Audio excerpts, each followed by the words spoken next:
You're watching Goal.com's mid-season review focusing on the biggest clubs in Europe. Let's talk about Juventus. Achieved tremendous success actually in the league, resurgence in the Champions League, and they've done so without really a top-class striker. They've been looking for 18 months, 2 years. Tell me that they're finally going to crack that search. They may well do. Juventus have been in absolutely fantastic form for the last 18 months under Antonio Conte, but they've done it with no recognised striker. They tried to sign one over the summer, Luis Suarez, Robin van Persie, the likes. These were the kind of players they were linked with. They didn't get it. They're still going to run away with the Italian title, Serie A, I think. But they need a striker in January, especially for their Champions League campaign. And that's where Fernando Llorente comes in, because, of course, he wouldn't be cup-tied, the Atletico Bilbao striker. He's out of contract next summer, so in theory they can get him on the cheap, 6, 7, 8 million euros, and he's a 20 million euro player, so that's their opportunity. Wages wouldn't be a problem. Maybe they'll go for Robert Lewandowski from Borussia Dortmund too, but that would have to wait until the summer. But they need a striker, and they know that. Everyone knows that. Pete, what's this? How have they achieved this success without a striker? Where's the team built on?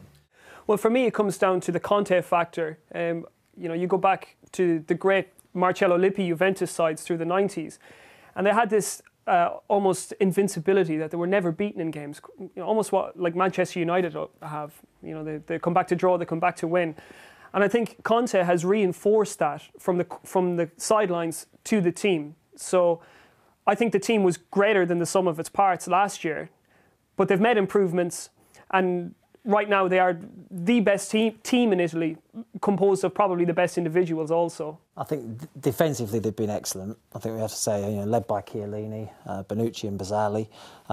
But in midfield is an area where I you know, obviously my whole position really, Pirlo, who dictates play, Marchisio and Vidal, who's really impressed me and gets himself on a score sheet. So it's built very much on a defensive side of things, so they've been difficult to break down.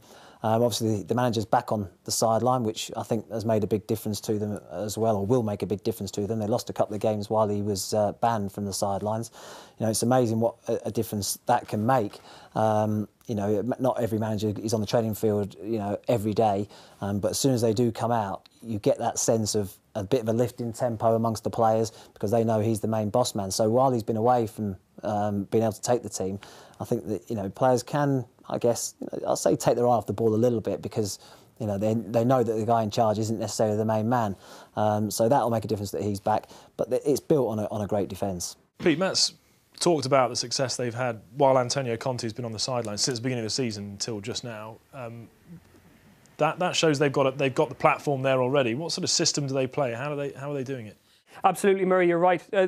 As Matt said, they do have a defensive bedrock of 3 players, and the middle centre-back, Leonardo Bonucci, is possibly the key in that. He distributes the ball very, very well, short and long, gets the ball into midfield to Pirlo, who's protected really, really well by Marchisio and Vidal, who essentially do his running for him.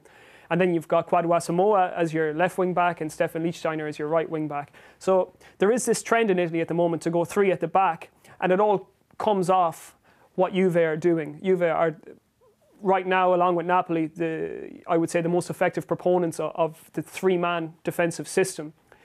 And I do honestly think if they had a striker of renown, other than, you know, the likes of Nicolas Bentner and Alessandro Matri, then I do think we're looking at potential Champions League winners. And is Llorente that man? I think so. He provides a great reference point to any team's attack. He's got that physicality and he's also got that velvety touch, and he's a fantastic finisher. I just wonder whether Didier Drogba might be someone that interests them as well. You know, there's been a lot of talk about potentially him coming back to Europe on loan in January. So maybe Didier Drogba might be the man that can do that job for them. And there's no doubt that whether it's Drogba or Llorente, both players, Lewandowski of course, they would all improve Juventus. It's the glaring hole in the squad because the rest of it seems set up. And if you had a striker to build around, they could win the Champions League. If they bought a striker, they could win the Champions League. And Llorente could be that man because he's been frozen out of Bilbao. He's fallen out with manager Bielsa, so that's a distinct possibility. All right, thanks guys. Juventus, after a striker, it seems it's the only position they really need to fill. Keep a close eye on that on Goal.com.